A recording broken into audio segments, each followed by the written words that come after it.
Good evening, everyone. Welcome to the April 2nd, 2019 meeting of the Lake Forest City Council.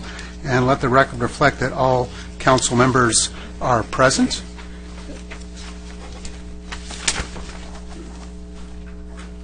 And we are going to lead off with the invocation from Pastor Clayton Robinson from the Connection Church.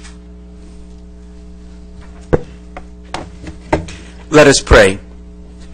Heavenly Father, I'm so humbled to be able to come into your presence in this wonderful city of ours. Lord, we thank you for your blessings and your grace upon us and upon our community.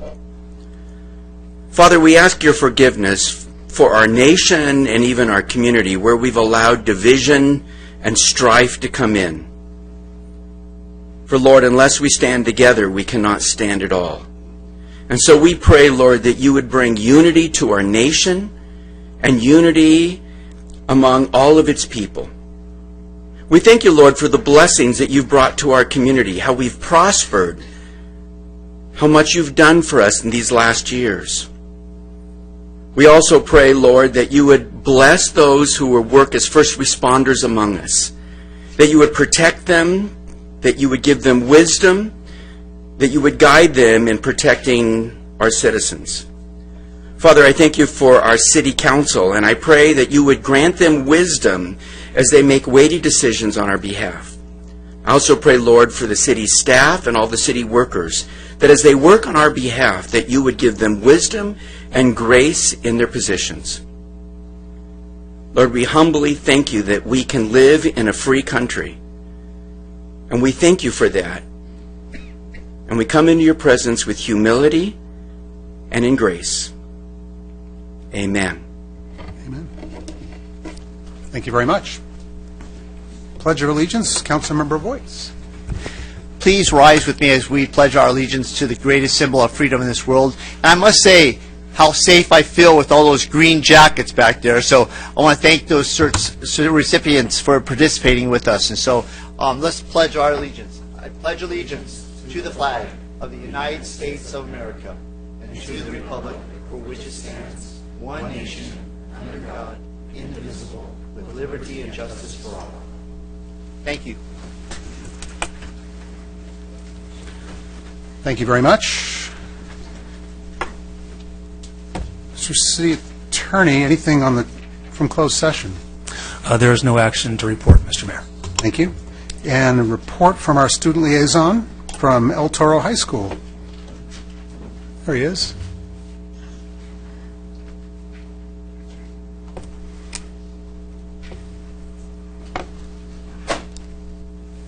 Hello.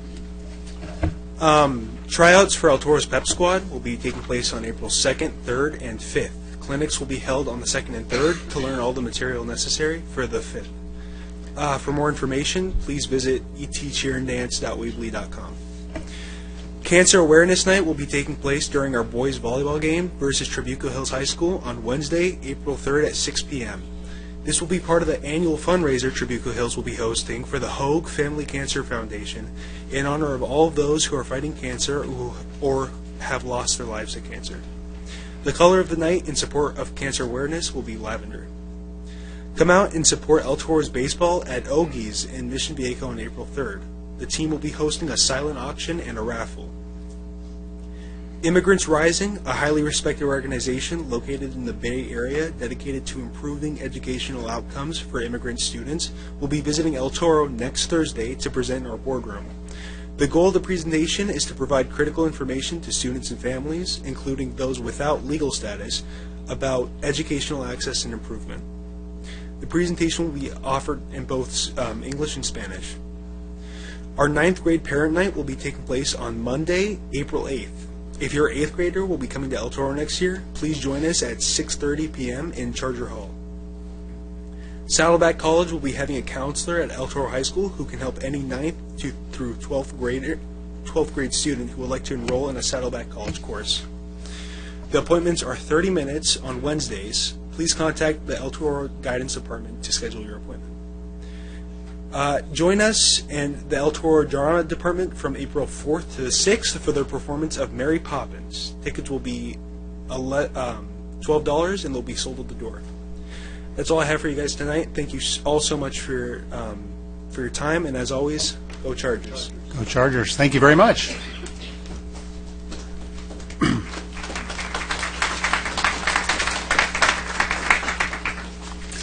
All right, we have some presentations. I would seek a motion to approve. Presentations. Motion and second. Go ahead and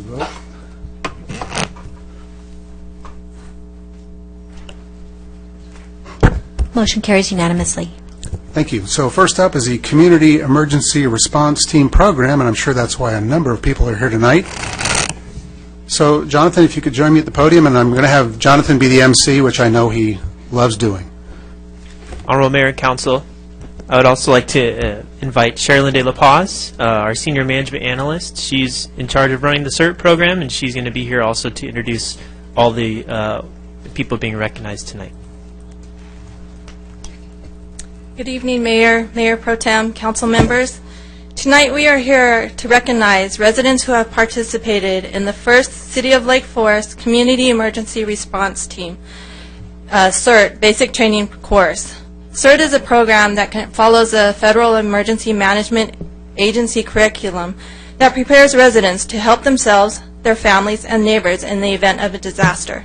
Tonight we are recognizing 29 out of 31 who have participated. The other 2 were unable to make it tonight. Upon completing the basic training course, individuals can become certified members by completing a volunteer application, pass a screening process, as well as pass additional online FEMA courses. Trained certified CERT members are able to respond when asked to disasters, participate in drills and exercises.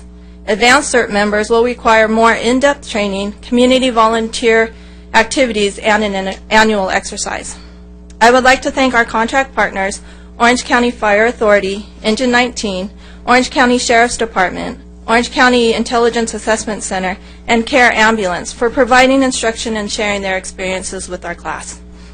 The next basic training class is scheduled for the last week of April, with more details to follow on the city's website. At this time, I'd like to have Mayor and all the City Council members to come down to the podium as I introduce each participant in attendance tonight so that you can congratulate them.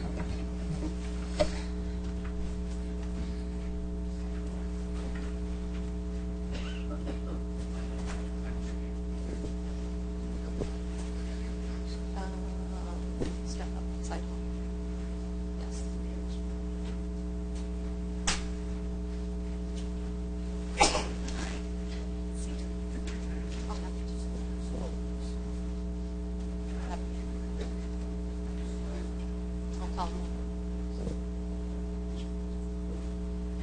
Oh. Oh, sorry. Naveed Baramparar.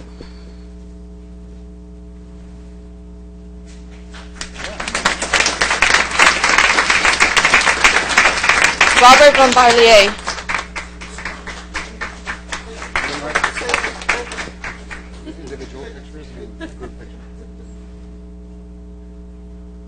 Jonathan, you want everybody in the back for the picture group? We'll do one group picture. Yes, sir. Thank you. Casey Chang.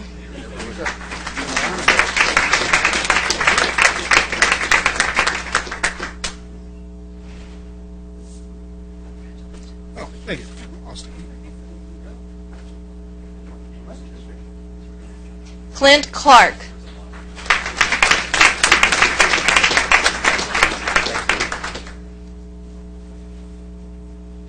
Larissa Clark.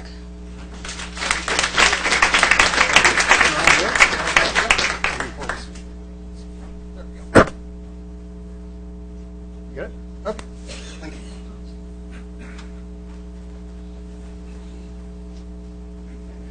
Bill Corbett.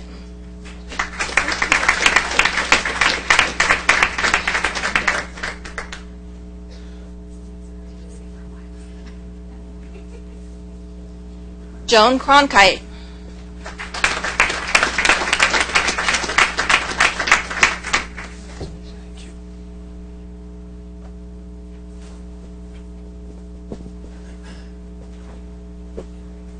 James Shotwell.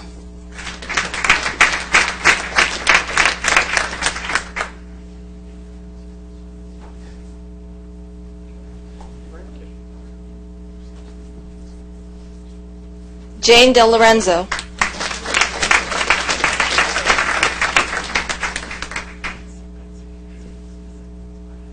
Michelle Enriquez.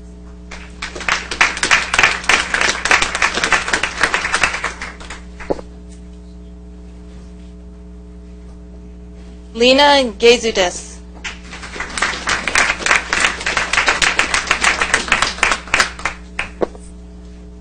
Rebecca Gilbert.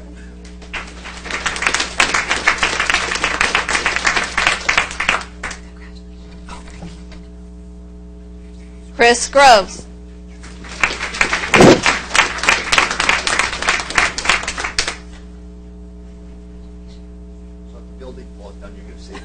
I'm going to save you, yes. Brian Ix.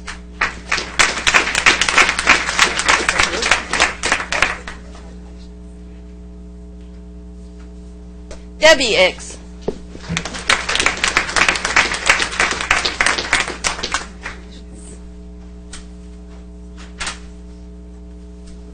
Todd Neasley.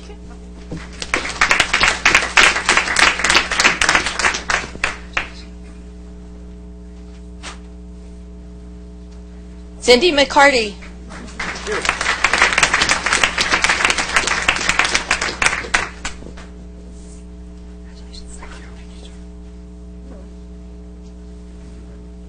Daniel Pelletier.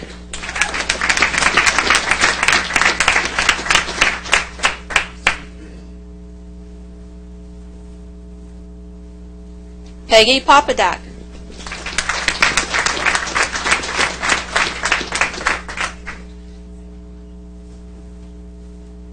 Stephen Root.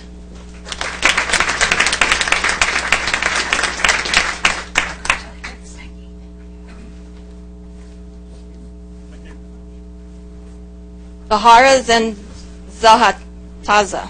Hazda. I'm sorry.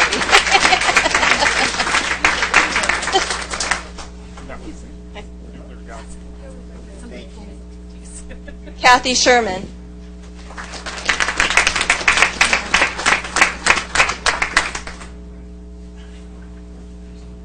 Rama Shotwell.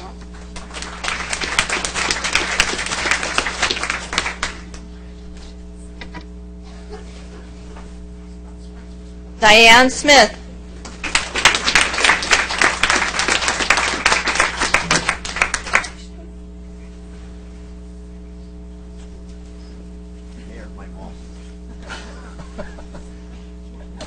Roxana Torres.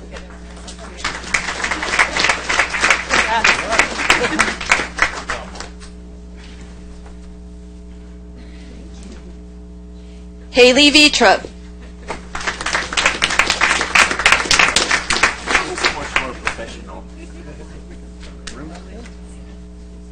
Stephanie Voits.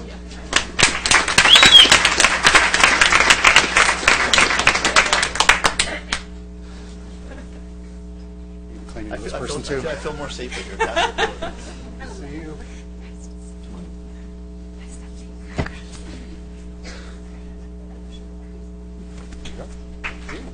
Kevin Weber.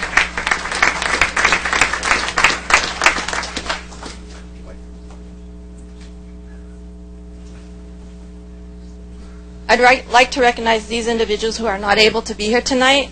Maggie Carranza, Santosh Kutchum, and Christopher Stacklin. Congratulations and thank you.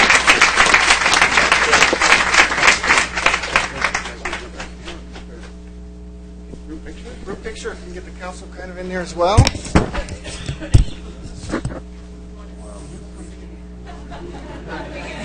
You all are the important ones, so we can get you in there. And I must say, you guys all look like lifesavers now, I must say. You look so professional. It's the hat. Scott, if you can move one way. We need a new city hall. 1, 2, 3. One more. 1, 2, 3. Thank you all.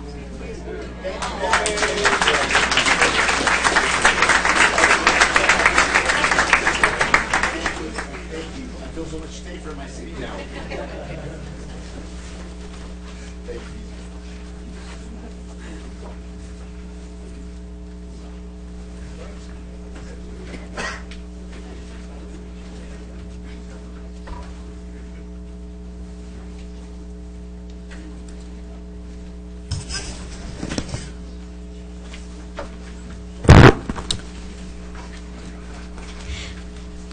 The next item will be a presentation to accept an award from the American Society of Civil Engineers Orange County Chapter for the Village Pond Park Veterans Park renovation, and this will be introduced by our city manager.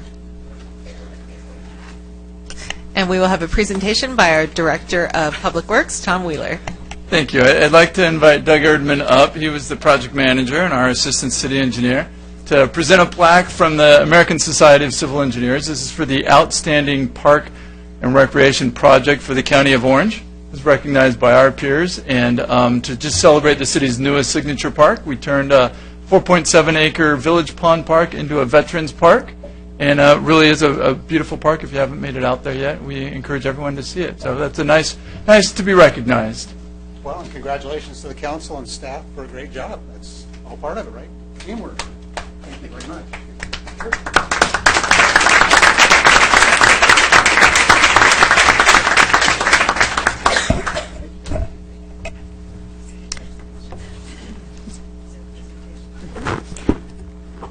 Mayor, now I'd like to call Angela Betts of One Legacy Ambassador to accept a proclamation on behalf of the city.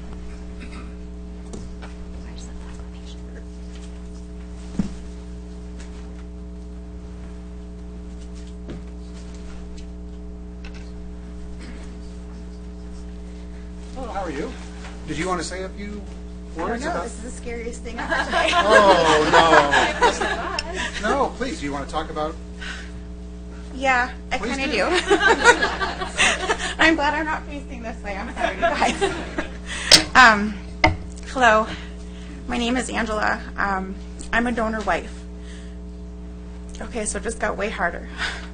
My husband, Nate, passed away on June 22nd of 2017 when he was just 33 years old.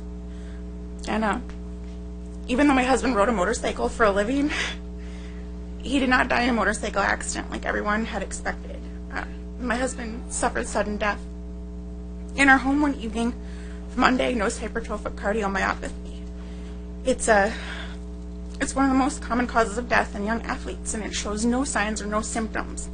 My husband and I had actually just ran the Heart Association run 2 months prior to that, where he just obliterated me when he was supposed to be my pace setter, and I couldn't keep up.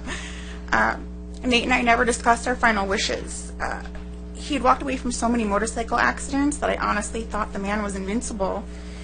But when we moved to California, we had both registered as donors at the DMV.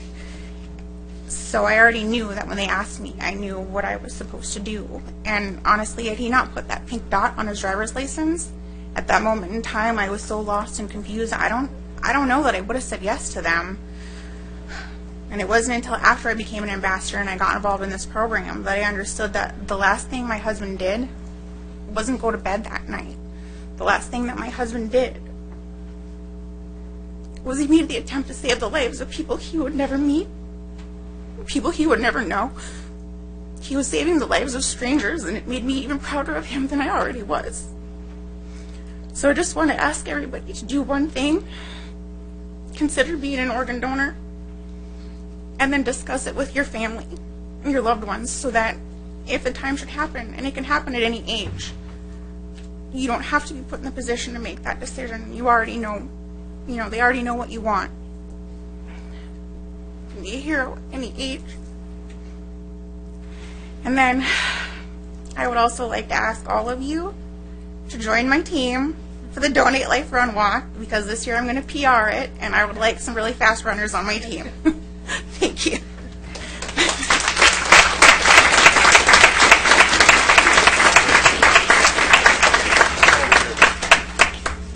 So we have a proclamation. Lake Forest City Council hereby proclaims April 2019 as DMV Donate Life California Month. So we wish you all the best. Thank you. And I have a pink dot on my license plate. I hope everyone else in here does too. Thank you. Wish you all the best.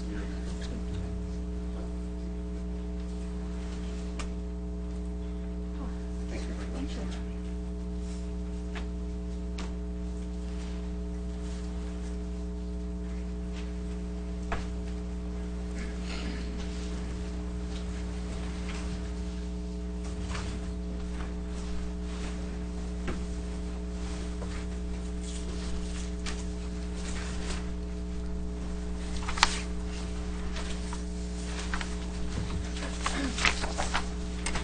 All right, next on the agenda are public comments.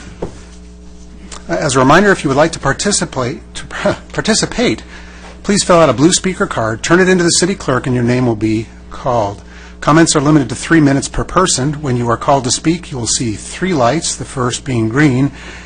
When you have 30 seconds left, the light will turn yellow, and when your time has expired, the light will turn red. At that time, your public comment period has ended, and the council requests that you conclude your comments. Madam Clerk, have we had any requests to speak? I have one speaker card. I believe it's a group presentation from Peyton Brosard, Sayon Borajani, and Daniel Ochoa. If you could please come to the podium.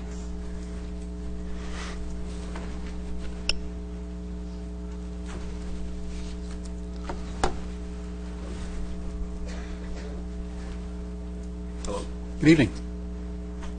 Is it supposed to turn green? Go ahead. Yeah.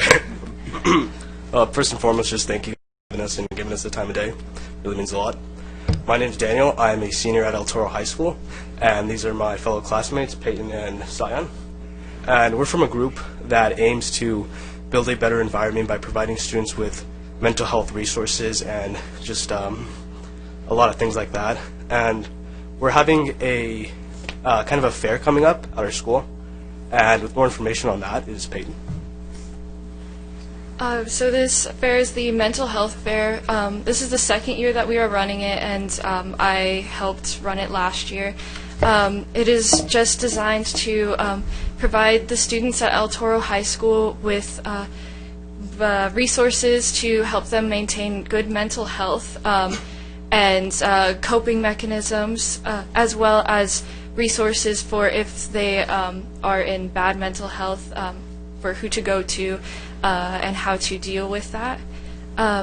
We are just here to request your guys' support and ask if there's any people you know that would be able to donate to this mental health fair. We have a raffle going on, or an opportunity drawing, that we will be handing out prizes for, so any just like knickknacks or like coupons, things like that.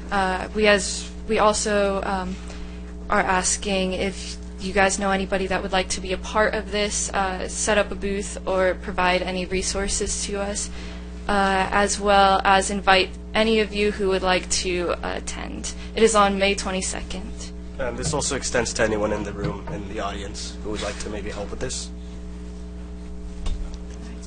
Thank you for your time. Do you have a time that the fair is happening? Yeah, it's during our lunch period, so it's 12:30 to 1:15, or 12:35 to 1:15. You guys have a Facebook page or We anything? do not. We did bring a lot of flyers and a poster. Yeah. If you guys would like to maybe take one and run as a reminder. Thank you. And an administrator at the school to contact would be the intervention counselor, Rosie Sunstead. She's the one that is helping us run this, and she could also give you our emails if you'd like to contact us personally. Thank you guys for being here. Thank you. Thank you very much. City staff, is there anyone that can reach out and talk to them if we can provide any additional resources for them? Certainly, we can have Scott Wasserman Thank you. catch them as they walk out. Go get them. That's a cue. All right, Facebook Live. Yes, sir, I have a couple. Martin Henderson, comment for council. Sorry. Mayor Teddimer has been a remarkable disappointment. He said he was ready to, quote, hit the ground running, end quote, while on the campaign trail, but the city council under his leadership has limped along more slowly than the Rams offense in last year's Super Bowl. Whereas most elected officials want to prove immediately that they can get the job done and are men and women of action, Mayor Teddimer is content to take his opportunity as lost. The mayor of Lake Forest was elected on the promise that political gamesmanship had prevented important issues from appearing before a dysfunctional council. That's an implied promise that he was going to get things done, yet Mayor Teddimer has refused to tell us what these important issues are. He certainly hasn't brought them before the council for consideration. I've asked Mayor Teddimer directly in public comments over the past months to answer this very question: what are the issues? There would be no violation of the Brown Act if he responded. In fact, during the campaign, Mr. Teddimer said, if you have a question, just ask Mark. Yet Mayor Teddimer either won't tell his constituents what these important issues are, or he can't tell us what the important issues are. As a person who over the past 4 years has followed council more closely than Mr. Teddimer has, I can assure you, the residents of Lake Forest, that it's the latter. Don't get me wrong, there are certainly important issues, but they weren't put on the back burner by a dysfunctional council, and that's what's happened today under the leadership of Mayor Teddimer and those who refuse to challenge him to step up and lead. In a city whose motto is remember the past, challenge the future, Mayor Teddimer shows no sign of vision, no signs of ambition, no signs of challenging the future. Instead, he has shown that he's content living within the parameters of the traditional status quo. Mayor Teddimer's City Council doesn't hold each other accountable. It facilitates a lack of transparency.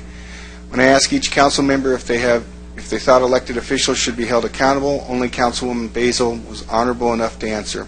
Everyone else sat on their hands because everyone else had something they didn't want to be held accountable for. In fact, the only thing this council has facilitated in 4 months is the Basil Bash, in which the two-time Mayor Pro Tem and most energetic member of the council was denied the mayorship in favor of someone who acts as if he couldn't care less. This council is far more dysfunctional than the one that preceded it. It's moving along at a government pace. Mayor Teddimer explains he wants to be sensitive to staff time, yet every city staffer on the dais is making a solid six-figure salary. They get paid to get things done. Leaders challenge their players to be great, but Teddimer can't do that. He doesn't know greatness.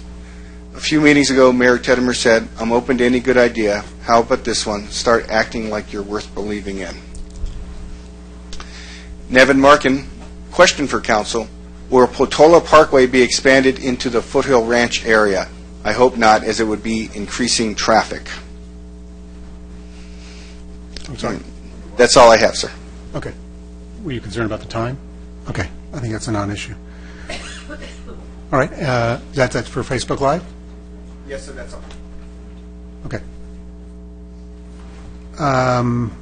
On the Foothill Ranch, the Portola Road, I guess they could reach out to our representatives on the corridor. We could provide a brief response to that. Okay. In terms of the status of extending Portola Parkway, it's on the master plan of arterial highways. However, there's no identified funding for it. It's in the city of Irvine's sphere of influence, but it's in the county of Orange unincorporated area. Originally, years and years ago, it was envisioned as going with part of the development of the Irvine Company in that area. Since that time, the Irvine Company has decided not to develop that area, has given it back over to, I think, a conservancy. So that area won't be developed, so there's no development fund. So it's on the books, no funding, won't happen anytime soon. So to answer his question, there'd be no more traffic coming from that. And my recollection from years ago when I was on council is that's approaching a $100 million project, or maybe more by now, I would certainly. So very expensive roadway. All right, thank you very much for all the public comments. Move on to consent calendar, miscellaneous. These are items 6 through 14. Let's see, I think, did you want to? Yes. Mr. Mayor, Council, there's a warrant on the register to the gas company. I am an employee of the gas company, have determined that I have a remote interest in this warrant and will abstain from voting on that warrant. Okay, thank you. Move consent calendar. Second. And that's items 6 through 14. Has the public asked to pull anything? I have not received any requests. Okay. And colleagues not hearing anything? Okay, so we have a motion to approve items 6 through 14 on consent, noting Mayor Pro Tem's abstention? Yes, from Yep. Yeah. Great. All right. Please vote.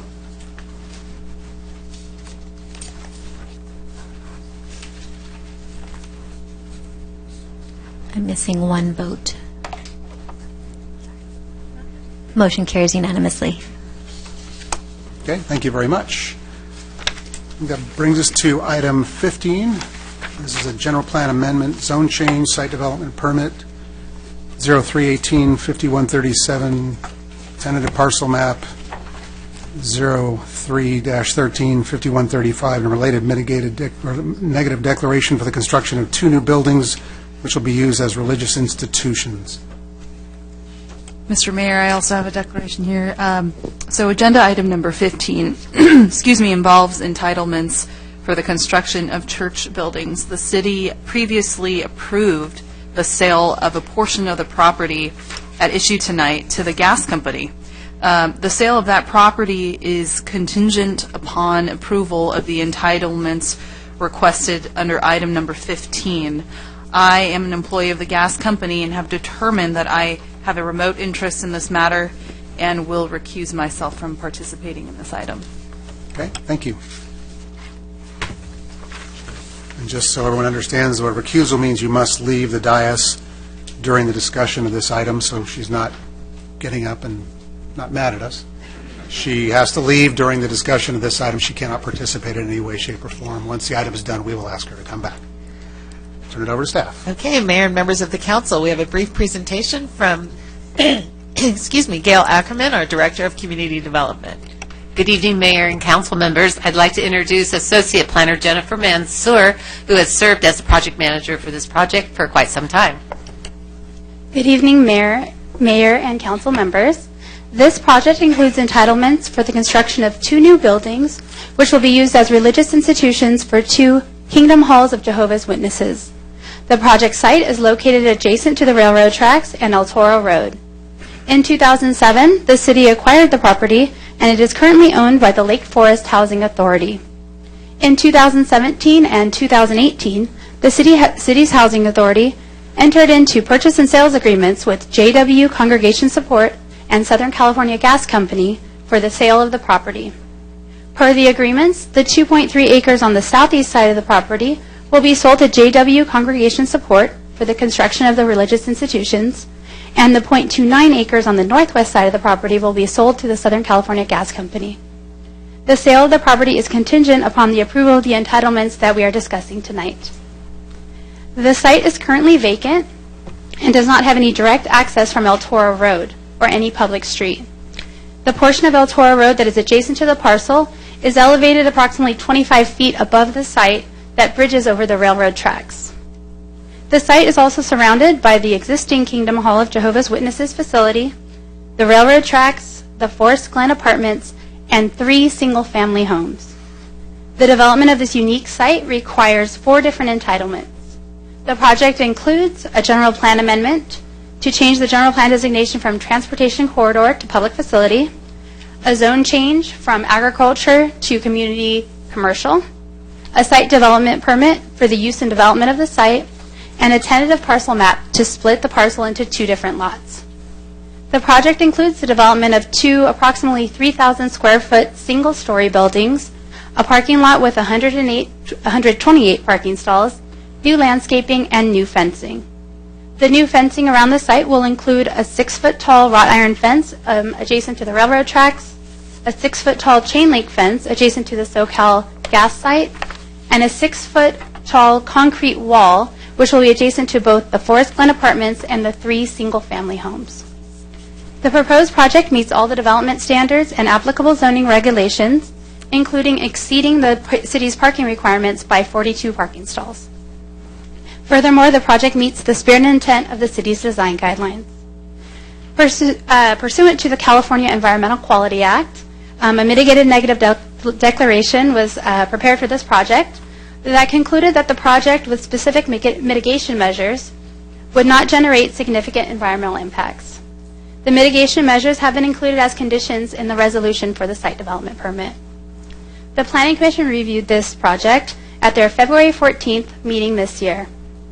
During the Planning Commission meeting, 2 of the adjacent residents expressed concerns about noise and view impacts from the project and requested an 8-foot-tall concrete wall on the shared property line.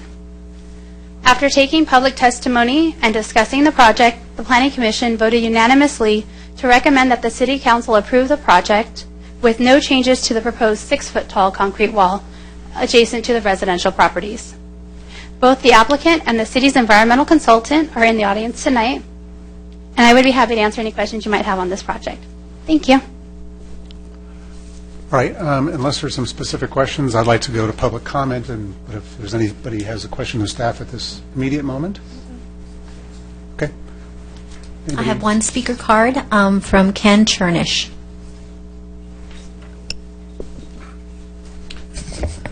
Good evening. My name is Ken Chernish. I represent Jehovah's Witnesses Congregation Support. I reside at 3585 Grove Canyon Road, Escondido. Also represent the applicant, Greg Weiner.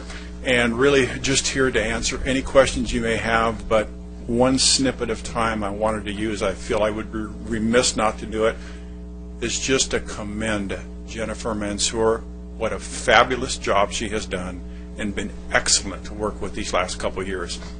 I've been personally doing this for 32 years on a volunteer basis and have never come across an associate planner that responsive, willing to be firm, but you always knew where she stood and to work with. And I just would have been remiss not to mention that. So, but any questions, I'm here to answer them, but they've done such a good job of putting the package together, I really don't have anything to add.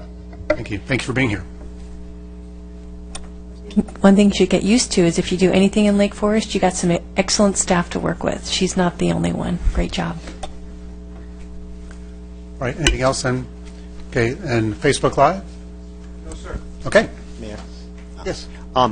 The residents that back up to your property, is that 6-foot wall, is that going to be a new 6-foot wall that goes adjacent to there between your guys' property? Yes, it is, and that was really the only significant public comment you had, is that a couple of them wanted it at 8 foot. And we have already reached out to them and said that if they wanted to process the variance, we didn't want it to be part of our conditions after discussing it with staff. But if they wanted to process a variance, all they would simply have to do is reimburse us for the top 2 feet of wall. We would pay for the installation. We would pay for the increased footers. And so far, they haven't responded affirmatively, but that offer is still out there with them. We want to have a good relationship with them. Thank you. Thank you so much. Okay. I'll move this item. I will second, and I think I'm so pleased that we were able to have this kind of a partnership to help your organization have a great facility where you can do training, and it's an area of the city that's underused, and it would just be sitting there. So I'm glad you guys decided to pick that up, and I'm glad we were willing to sell it to you. All right, we have a motion and a second to approve the item. Please vote.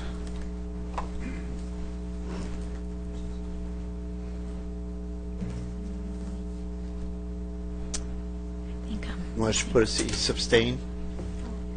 You want us to put it? Motion carries 4-0 with Mayor Pro Tem Motazedi abstaining. Okay.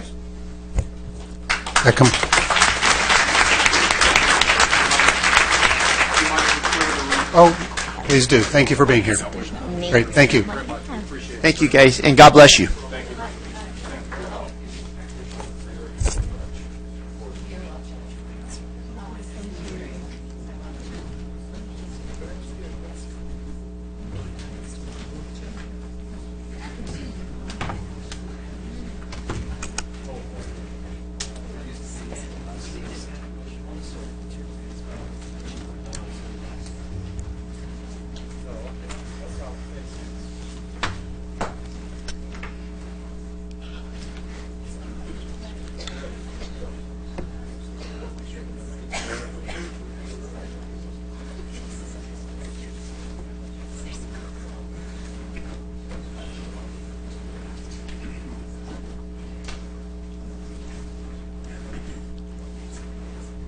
All right, we will continue on with the discussion items. Brings us to item 16, ordinance amending various sections of the Lake Forest Municipal Code related to uses in public parks and recent Ninth Circuit case law.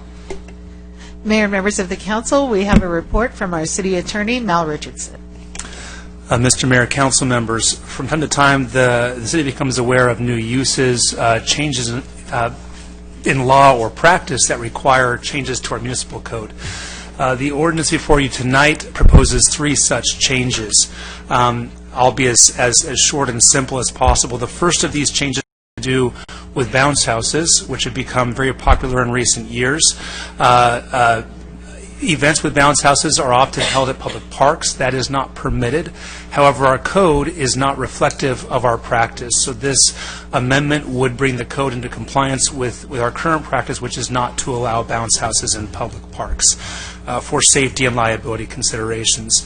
The second change proposed is in line with recent Ninth Circuit Court of Appeals ruling that has to do with homeless issues. This is the Martin v. Boise case, and this change would add language to our code, again, to reflect the holding in the Martin versus Boise case out of the Ninth Circuit.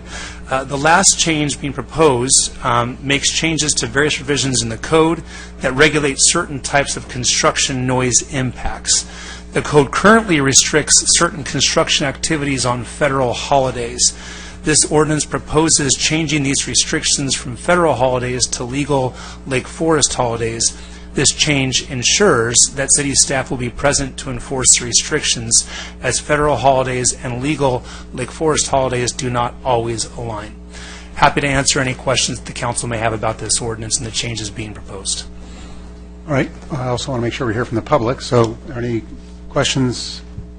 I have not received any speaker cards. Okay. Facebook Live?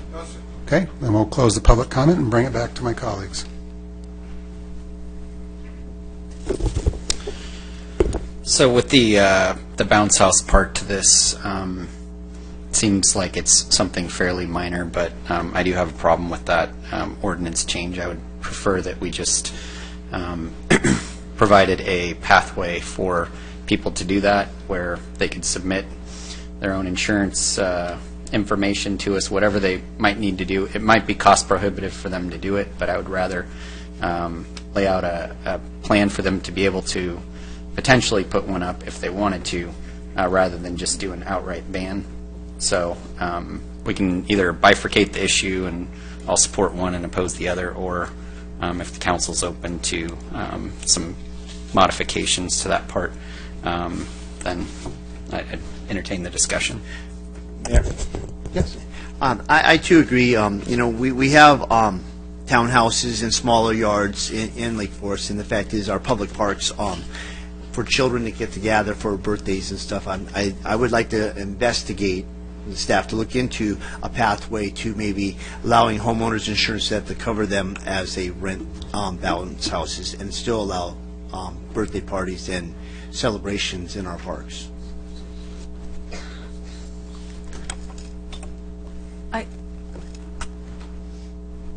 Please, go ahead. I was just going to say, I agree. Okay. My only question is, and this was probably for legal, is does something like that, if we were to change it and allow for the individual to provide insurance or some sort of bond or whatever, does that still open us up for litigation?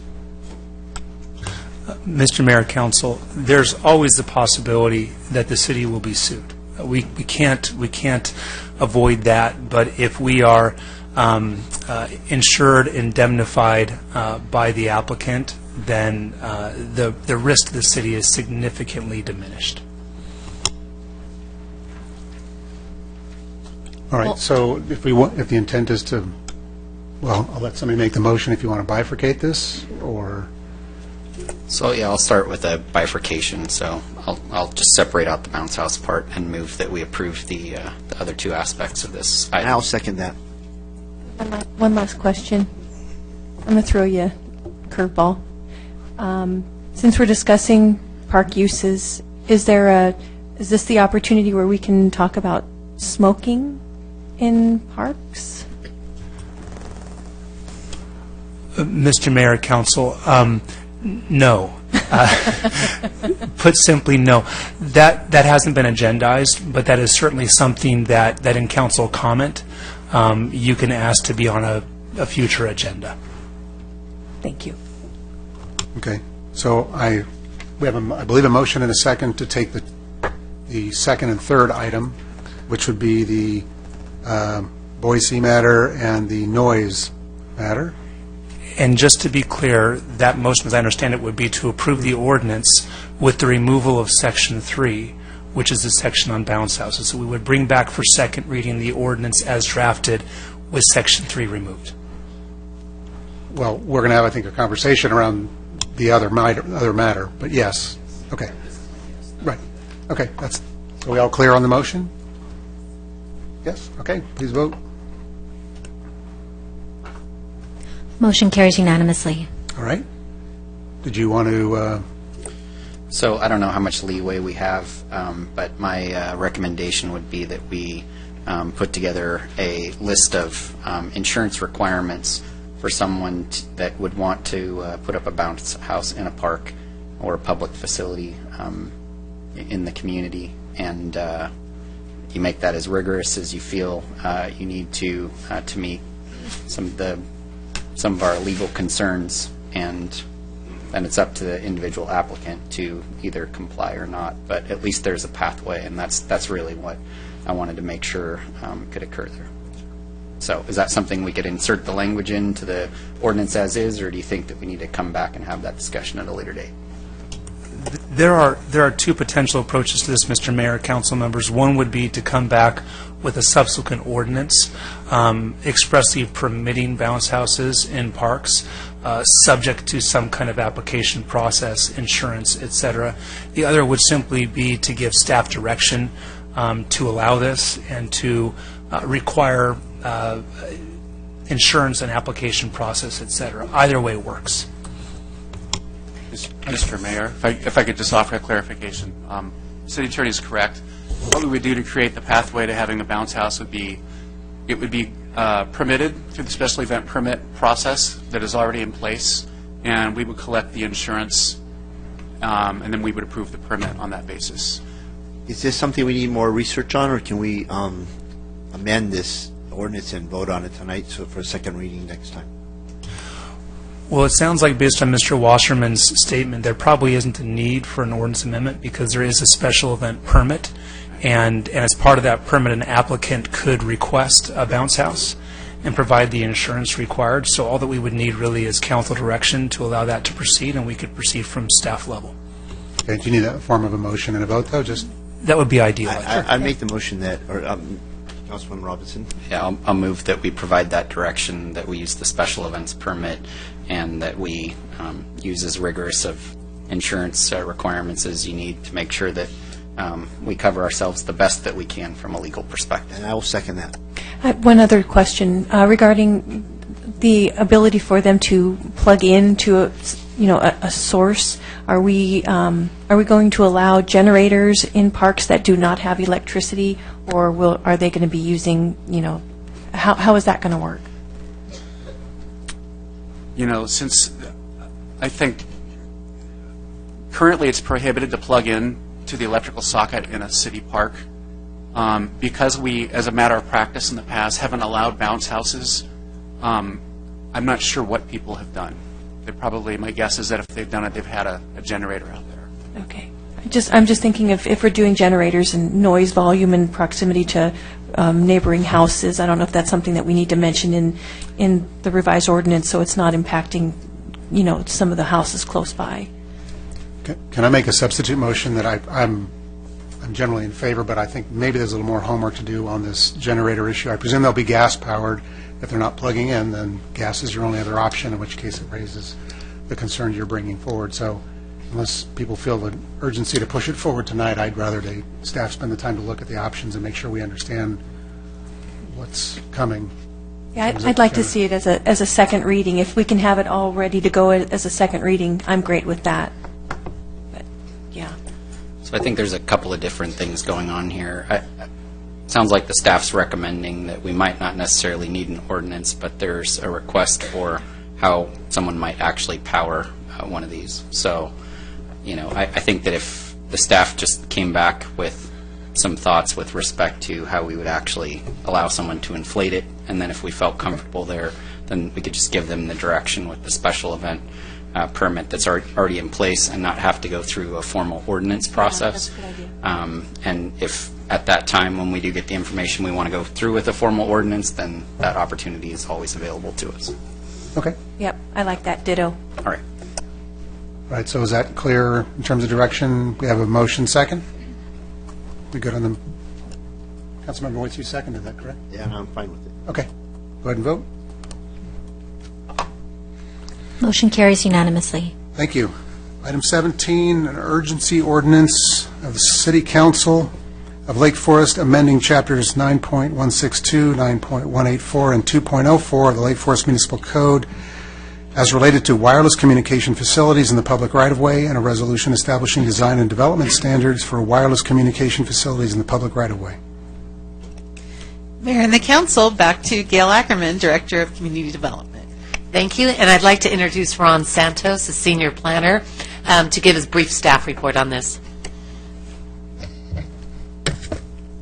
Good evening, Mayor and City Council. This item is an urgency ordinance amending 3 chapters of the Municipal Code that contain provisions related to small cell wireless communication facilities located in the public right-of-way. The amendments are recommended in order to provide for consistency with the Federal Communications Commission order that went into effect in January of this year. A red-line version of the proposed amendments is provided as Attachment 1 of your staff reports. In addition, the ordinance provides for council adoption by resolution of separate design and development standards for small cells in the public right-of-way and in private street right-of-ways. These standards are provided as Attachment 2. Adoption of the urgency ordinance and standards tonight will ensure that the city has standards in place before the April 15th deadline established by the FCC. Staff intends to follow this urgency ordinance with the traditional ordinance that includes public hearings before the Planning Commission and City Council. The public hearing process will ensure that wireless communication service providers and the community at large will have an opportunity to comment on the proposed ordinance before it is presented to the Council, as well as review the proposed regulation, the proposed design and development standards. That concludes staff's presentation on this item. Of course, staff is available to answer any questions you may have, and we also have expert legal counsel from the City Attorney's Office that's available if you have any law-related questions. Thank you very much. Do we have any public comment? I have not received any. Anything from Facebook Live? Yes, sir, we have one. Bethany Wardo, comment for council. The 5G rollout of this city under agenda item 17 reviewed the health effects of it. Okay. Any else under Facebook Live? No, sir. All right. We will close the public comment. All right, colleagues. Mayor, I have some questions, and I'd actually like to consult with the legal counsel on it. Mr. Mayor, council members, Gail Karish is the lead of our telecoms practice Los Angeles office. She practices exclusively in telecoms law and is responsible for this ordinance. Hi, Gail. Thanks for coming up. But I'm not responsible for the FCC order. Well, that's good for that. Okay, so my question to you is, I understand that we have to have particular guidelines in place. My concern is that what we're approving is going to allow, without kind of oversight, the 5G program. Because, I mean, if we want to have things regulated, I understand that, but I am concerned about this being a gateway to just allowing 5G to go through, because I have some severe reservations about the 5G program, and I want to make sure that we're doing the research required to find out if some of these things that I've been reading about 5G could be causing cancer and other things. I just want to make sure that what we're doing, if, for example, a no vote versus a yes vote, what does that look like? If I were to hypothetically vote no tonight on this, is that voting no, and could there be an FCC follow-up that they won't approve? Talk to me more about the FCC's requirements and what the City Council is required to do by law.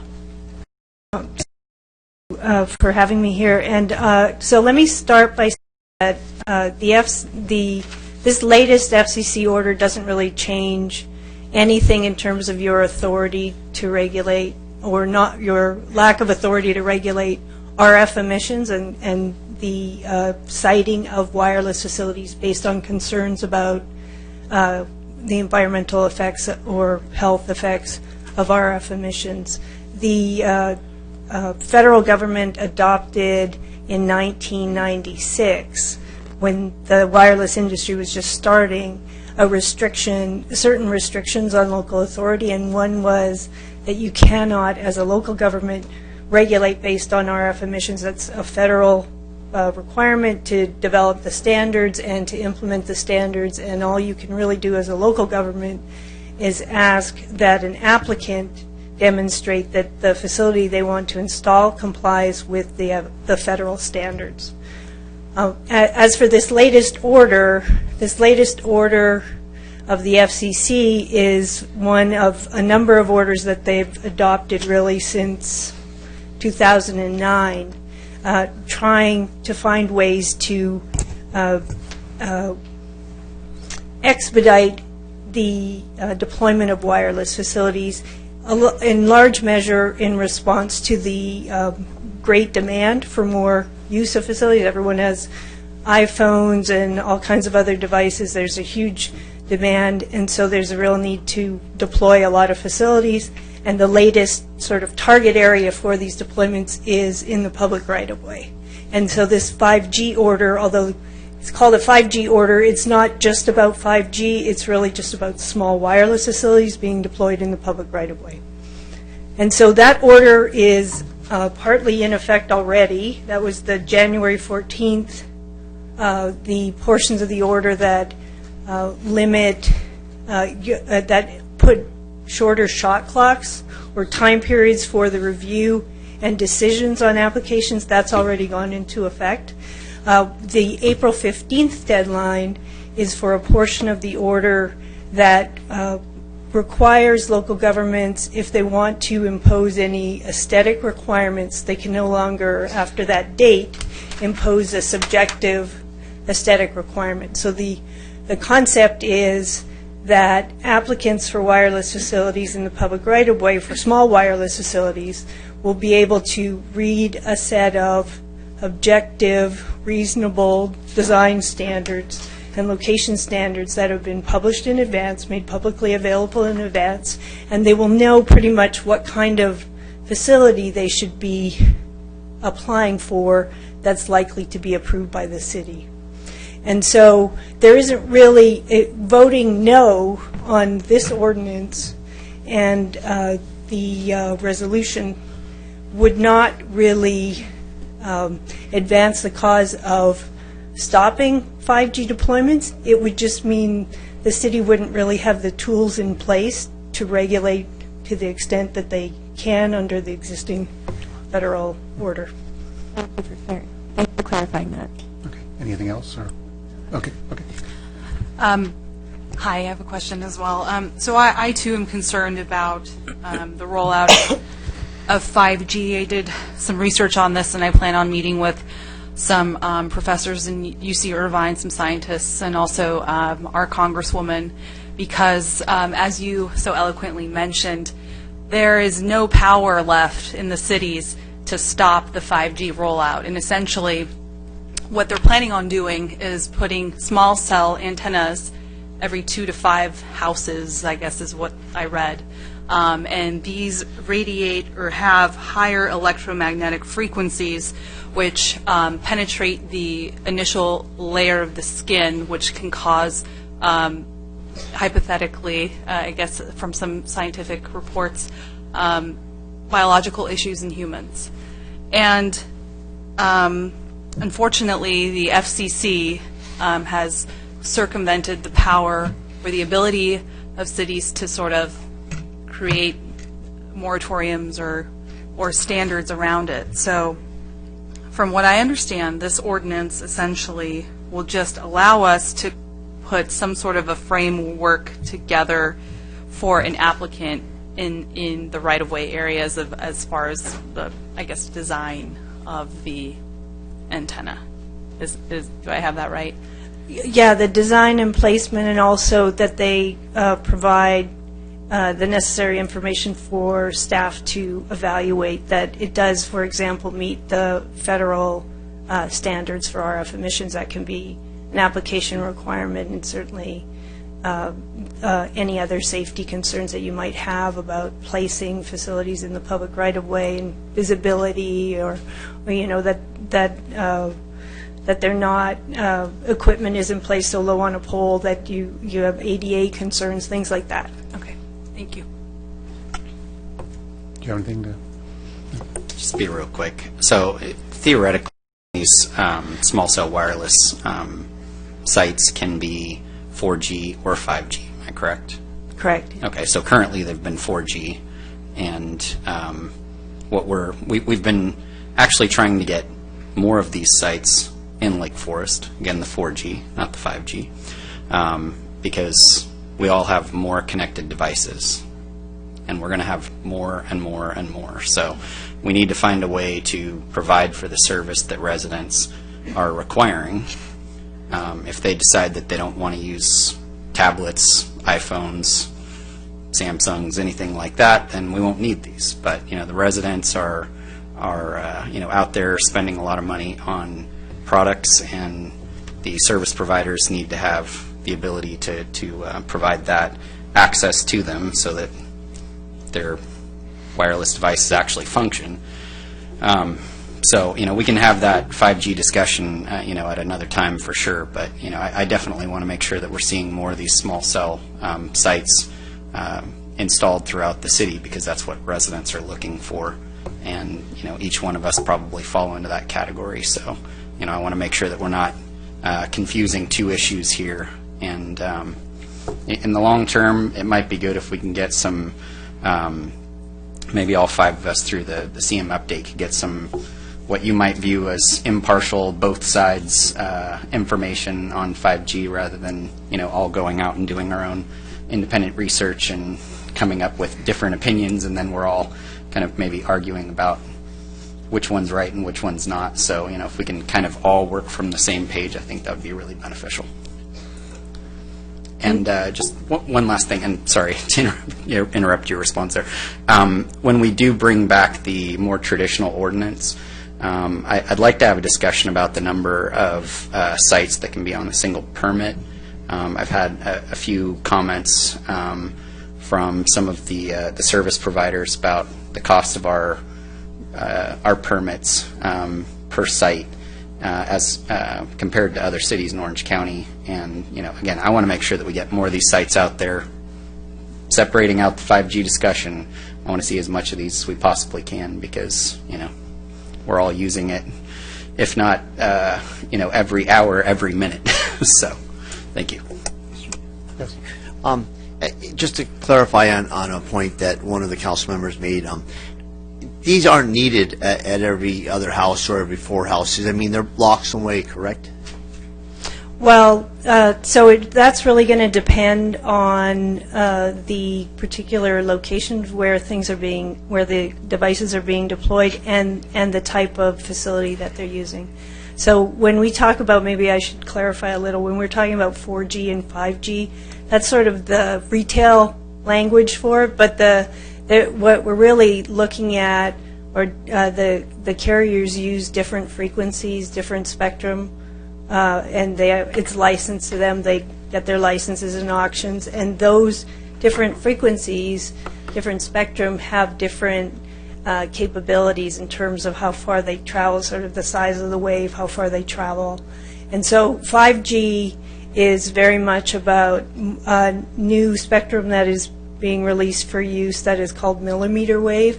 And so they tend to have smaller antennas, but they have different characteristics. So the millimeter wave technology cannot travel as far. It's more easily disrupted by trees and houses and things like that, compared to some of the traditional spectrum. And so the 5G devices may well need to be much closer together than some of the 4G technology. Okay. And I should have also mentioned, one of the things that you can't regulate as local governments, also because of longstanding federal laws, you cannot regulate the technology itself. So you're limited to more traditional sort of zoning, safety, and aesthetics. I agree with Councilman Robinson, and I would like to have staff get back to us with some information, pro and con, on what this really is bringing in, so enlighten us. And so I have nothing further. So I just want to make sure I understand. There's nothing we are going to do tonight that's going to impede the rollout of 5G because the federal government has basically said we don't have a voice on this matter other than to provide some standards prior to the April timeline. So we're trying to, through this, if we approve it, we're trying to hold on to what little bit is left for us. But without a no vote here, 5G is still coming. Is that a fair summary?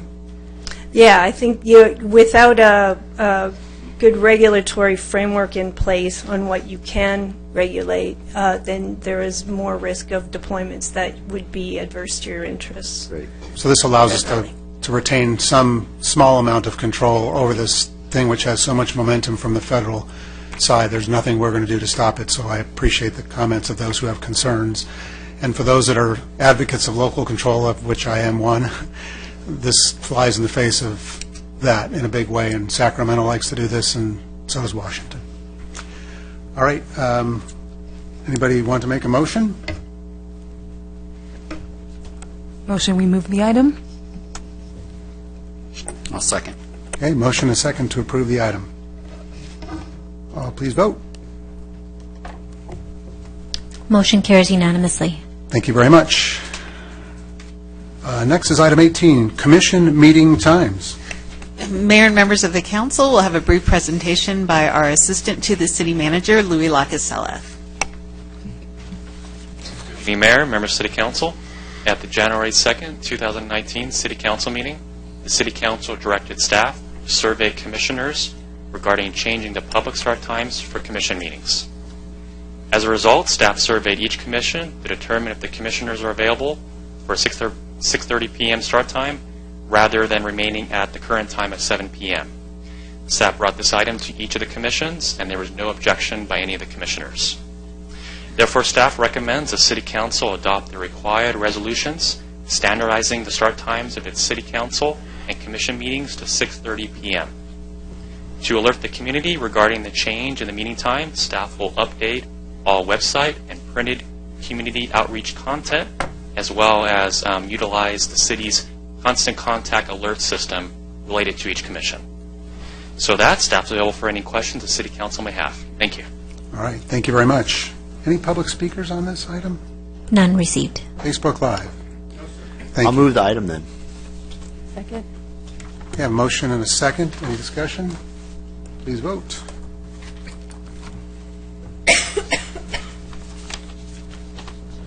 I'm missing one vote. Motion carries unanimously. Thank you very much. That brings us to the city manager's report. I have nothing additional this evening. That brings us to council member comments. Councilmember Basil. I've been giving some thought to our annual reporting policy. I know we have our commissions that come in and give presentations on the things that are happening in the commissions.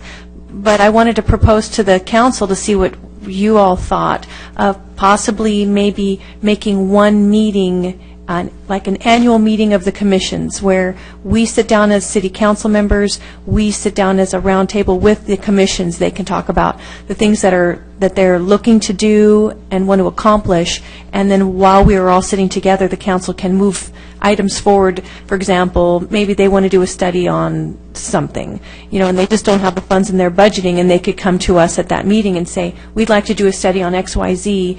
May we have the permission from the council? The council can decide together, yes, let's put that on the ballot, let's vote and give them some funds so they can do some of their research studies.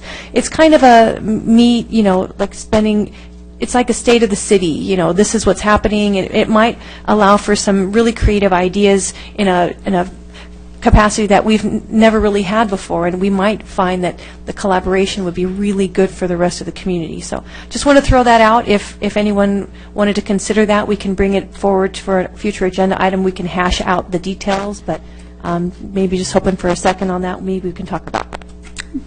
Councilwoman Basil, I have a question. Is that in lieu of the quarterly meeting updates? From the commission, it would, instead of them coming in every quarter, every 6 months, they would just come in, we would all sit down together and kind of hash things out. They could always come to the meetings and public comments and discuss things that are coming up, but this would be this would be a much more comprehensive, yes, yearly update.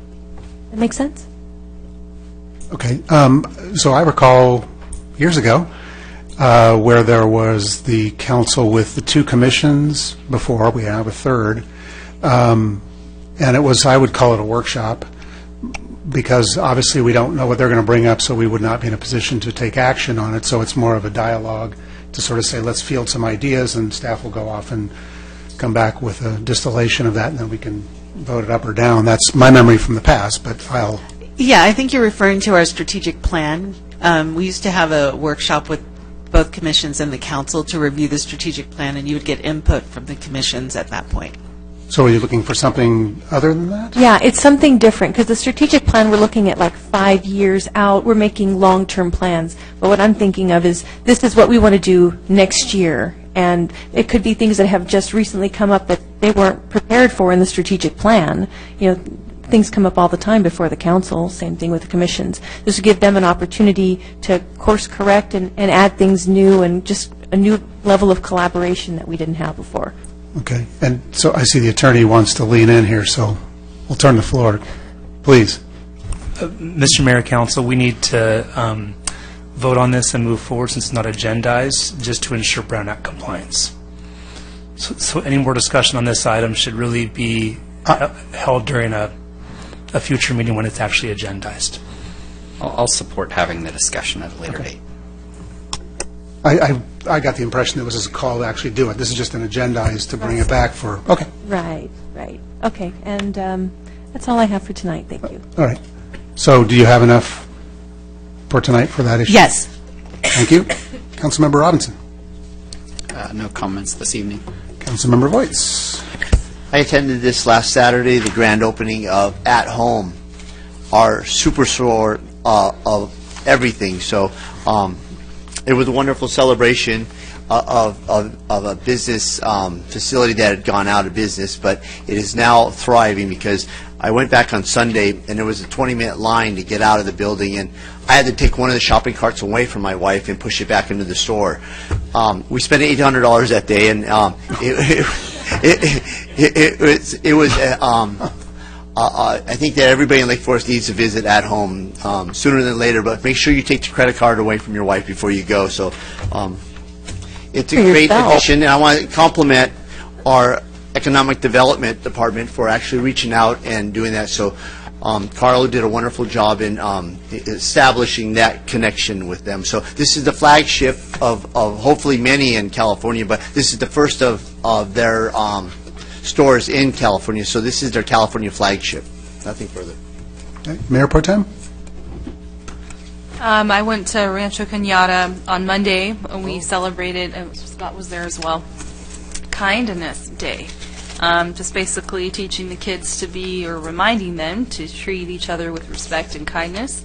OCFA was kind enough to bring a fire truck there, and the kids loved it, and they were obsessed with the fire truck. So it was a fun event.